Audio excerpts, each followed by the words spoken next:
Assalamualaikum teman-teman, kembali lagi dengan saya Vida di channel YouTube Vida Bacain Buku. Apa kabar? Mudah-mudahan selalu baik, sehat, dan berbahagia. Amin. Teman-teman, kali ini kita akan melanjutkan membaca buku Filosofi Teras, yaitu tulisan dari Henry Manampiring. Saat ini kita sudah sampai ke halaman 127, yaitu wawancara dengan Lia at Salsabila. Tanpa perlu berlama-lama, mari kita mulai. Bismillahirrahmanirrahim. Kita sebenarnya sama. Ngapain sih berantem hanya karena politik? Saya tertarik untuk mewawancarai Lia sejak berteman dengannya di media sosial. Selain sosoknya sebagai pengusaha media perempuan yang sukses, Lia juga kerap menjadi pembicara di banyak acara, seminar, atau pelatihan perempuan. Namun, yang lebih menarik lagi, Lia menaruh di profil akun Twitternya sebagai Astoik. Penasaran? Karena jarang sekali menemui orang Indonesia yang mengaku sebagai seorang stoa. Saya pun meminta kesempatan mengobrol dengan beliau. Berikut kutipannya. Hai Lia, apa aktivitas sehari-hari sekarang? Gue adalah founder 3 perusahaan konten dan media. Nulis buku, Storyal.co dan Zeta Media. Sekarang gue Chief Content Officer di Zeta. Gue udah nulis lebih dari 30 buku sejak 2005. 2 buku terakhir adalah biografi orang terkenal. Gue memang punya ketertarikan mengenai kisah orang lain. Kuliah gue teknologi, jadi gue senang menggabungkan stories dengan teknologi personally. Gue juga build personal branding. Bagaimana awal mula bertemu stoicisme? Sekitar 3 tahun yang lalu, gue lagi liburan di Italia dengan my best friend. Saat jalan-jalan di sekitar Roma, gue masuk ke sebuah toko buku kecil. Hanya sedikit buku yang dipajang dan dijual. Di situ, gue iseng-iseng mengambil sebuah buku. Itu adalah bukunya Marcus Aurelius, Meditations. Gue iseng, ini apaan sih? Terus gue baca. Gue baca dikit, ternyata bagus banget nih, I can relate. Jadi gue beli. Dalam perjalanan setiap capek, gue duduk dan baca. Saat itu gue lagi LDR, long distance relationship, hubungan jarak jauh. Pacar gue di Amerika. Gue lagi stres karena saat itu pacar gue lagi menghilang. Sedang ada masalah. Saat gue stres gak tahu what to do, pas gue baca Meditations, gue berasa kayak diingetin banget. Dari dulu gue tuh emang udah lempeng. Pas gue baca Meditation, wah ini gue banget. Gue gak tahu bahwa selama ini gue stoik. Sekarang ada namanya untuk sifat ini. Gue bahagia banget. Ternyata nothing is wrong with me. Hahaha. Karena tertarik, gue googling. Gue baru tahu kalau Marcus ini menulis jurnal. Dia seorang kaisar, tetapi menyempatkan waktu setiap hari menulis jurnal untuk dirinya sendiri. Tapi gue baca Meditations, selalu ada hal berbeda yang gue tangkep. Gak pernah bosen. Gue biasanya gak pernah baca satu buku sampai 2 kali. Buku ada miliaran di dunia, masa gue baca 2 kali? Tapi meditation gue jadiin Bible. Selalu balik ke situ. Yang khususnya mengena untuk satu gue adalah tulisan dia tentang batu-batu yang dilempar ke udara tidak lebih baik atau lebih buruk jika naik ataupun turun. Kita kan kalau lihat batu tadi gak ada perasaan apa-apa. Hidup seperti itu, naik turun mengikuti hukum alam. Ada yang lain lagi, seperti saat bangun pagi harus mengharapkan di hari itu akan bertemu orang yang kasar, bohongin lo, dan lain-lain. Ada yang lucu juga, Kalau lo makan ketimun, ketemu yang pahit ya dibuang. Make sense sih, ternyata sejak zaman tahun 300 sampai 400 Masehi sudah ada timun yang pahit. Kalau ketemu ya buang aja, bener juga, hahaha. The good and the bad of life. Gue udah aware dan sudah bisa accept. Itu ajaran stoicisme yang selalu gue bawa. Dari sebelum gue baca meditation, gue juga sudah journaling. Gue penulis jurnal pribadi. Gue nulisnya gratitude journal. Semua hal yang bisa gue syukurin. Gue punya buku khusus untuk itu. Sebentar lagi gue akan menerbitkan gratitude journal bersama Gramedia, sehingga membantu orang lain bisa menulis jurnal syukur mereka sendiri. Kapan menulis jurnal bersyukur ini? Setiap pagi untuk mensyukuri hari kemarin. Kalau gue lagi ada kejadian luar biasa, misalnya putus, gue bisa journaling di setiap menit gue merasakan yang tidak nyaman. Langsung dituangkan. Untuk itu ada bukunya beda lagi. Makanya berat tas gue, hahaha. Ada kata-kata Marcus Aurelius yang bisa jadi dasar untuk gratitude journal juga. Jangan mimpiin sesuatu yang kamu nggak punya, tapi reflect the greatest blessing that you have. Kalau kita memiliki sesuatu, ada kemungkinan barang itu hilang. Jangan mikir bahwa hal yang kita miliki tidak akan hilang selamanya. Expect everything. Apakah ada yang berubah sejak menemukan stoicisme? Bagi gue, ini sifatnya confirming my belief. Kadang jika tidak tahu pasti apakah gue benar nggak sih memiliki sifat kayak gini. Jangan-jangan gue dingin nih, karena beda dengan orang lain. Orang lain suka baper gitu, gue biasa aja. Jangan-jangan gue berhati es. Sekarang gue tahu namanya apa dan praktiknya bisa membantu kita banyak. Misalnya, ketika gue lagi stres, mikirin mantan gue. Ini membantu banget supaya gue gak terlalu stres. Jadi reminder dan pegangan gue. Apa prinsip stoicisme yang menjadi pegangan saat masa sulit bersama mantan? Jangan bilang, it is bad luck that it happens to me. Sial banget gue mengalami ini, tapi bilang it is good luck. It is good luck that although it happens to me, I can bear it without pain.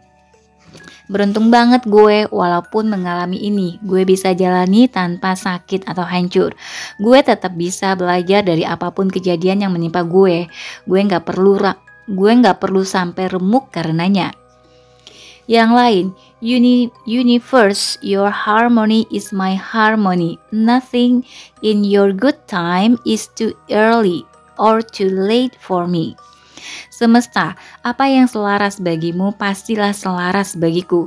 Apa yang baik menurutmu, apa yang baik menurut waktumu tidak akan terlalu cepat atau terlalu lambat bagiku. Jadinya harusnya lo percaya aja sama the whole process. Kalau seseorang memang buat gue, apa yang lebih bagus pasti. Kalau seseorang emang buat gue, kalau seseorang emang bukan buat gue, ada yang lebih bagus pasti. Fakta bahwa Marcus Aurelius seorang kaisar, kalau zaman sekarang presiden kali ya, dia pasti banyak stresnya. Toh dia take time untuk menulis juga dan dia masih mau berusaha naik menjadi lebih baik lagi. Sekarang kan zamannya milenial. Menurut Lia, ajaran purba ini masih relevan gak dengan generasi ini? Masih, yang gue tangkep dari stoicisme adalah santai aja. Ada timun pahit, buang aja. Ada jalan rusak, belok aja. Jangan dibikin stres, jangan dibikin susah. Menurut gue, banyak banget di kompleksitas hidup sekarang hal-hal kecil yang bisa bikin orang stres karena dia nggak bisa melihat big picture-nya. Contohnya, duh follower gue cuma 100, gak nambah-nambah, atau kemarin gue di unfollow sama si X. Kita mungkin ketawa dengarnya, tapi bagi sebagian orang ini penting. Gue mau kasih tahu mereka, look at the big picture. Kalau lo tahu lo mau ngapain dalam hidup lo, yang kayak gini-gini gak penting lagi untuk diperhatiin. Dan the ability to just brush off. Mengesampingkan problem itu number one. Skill yang dibutuhkan saat ini. Lo jago data analytics, tapi sering stres. Ya nggak efektif juga. Tapi juga bukan berarti menjadi tidak peduli. Tapi pedulilah pada hal penting. Sekarang banyak orang terlalu memedulikan media sosial dan orang-orang yang gak penting dalam hidup mereka. Salah menurut gue. Ribet aja jadinya hidupnya, gak maju-maju, muter aja di situ. Contoh lain soal jodoh, banyak orang yang stuck di relationship yang tidak membangun diri mereka hanya karena takut gak dapet lagi misalnya. Contoh nyata lagi nih, baru saja terjadi pagi ini. Mbak gue minta maaf karena baju gue kesetrika sampai bolong. Panjang nih minta maafnya di WhatsApp.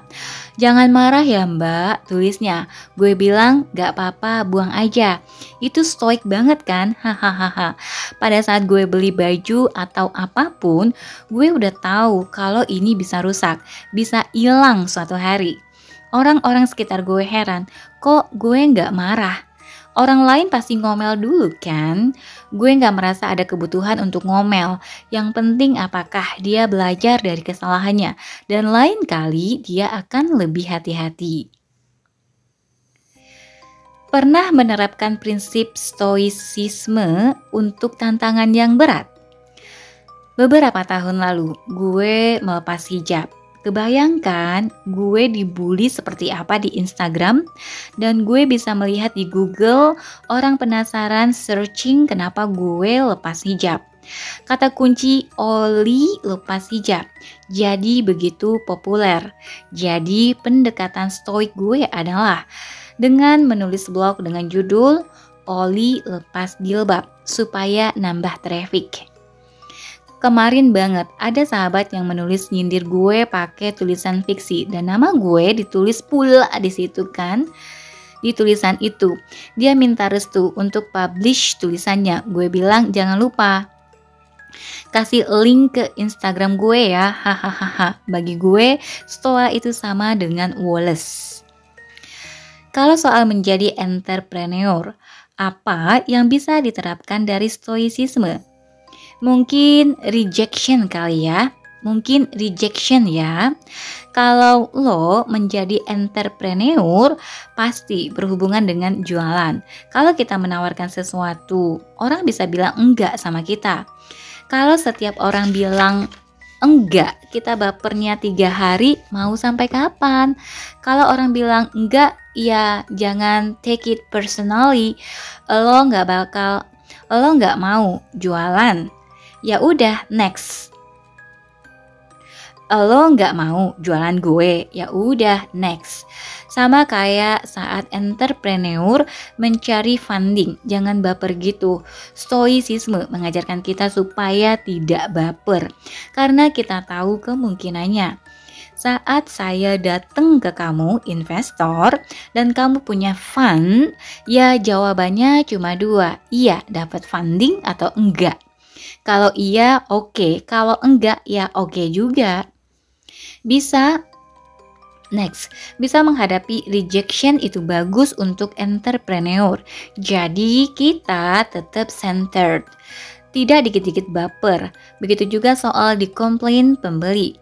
Yang kita belajar apa? Ya, kita belajar apa yang bisa diambil dari situ.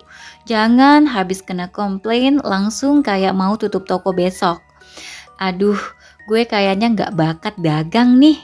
Karena seumur hidup lo akan menghadapi orang-orang yang negatif, yang betein, yang nipu lo, itu pasti ada.